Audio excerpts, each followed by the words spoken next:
दिलवाना वाले रे गोलुआ कातिल बनवाले गोलुआ म्यूजिक बाय मंटू मणि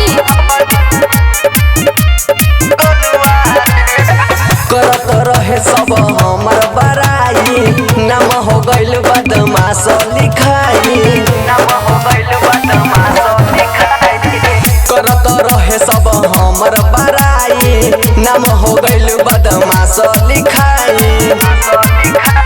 सीधा सधी से रहत रही गाँव के लोग कहे बउआ रे तोहरे चलते हथियार उठवली कातिल बनवले गोलुआ रे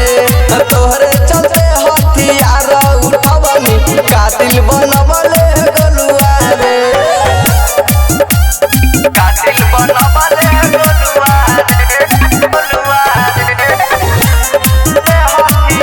मिक्स बाय अमरीश लाल गुंडा मवाली सब हमारा कहेला जिला के पुलिस थाना पीछा करेला गेट पे हरदम लोग रखेला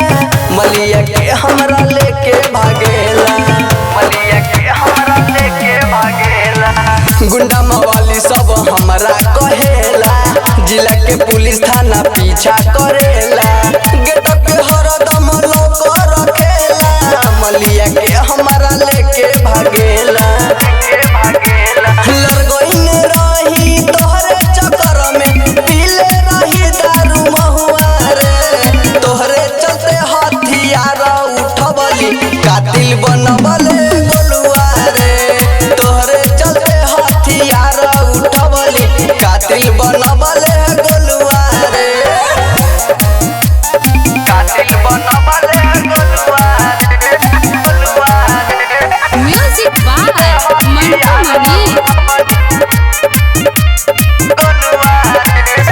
झूठो पढ़ाई स्कूल में कईनी तोहरे फेरा में पर हम गईनी गोली बंदूक खातिर रे गोलुआ माई बाबू से रोज लड़त गईनी माई बाबू से रोज लड़त गईनी झूठो पढ़ाई स्कूल में कईनी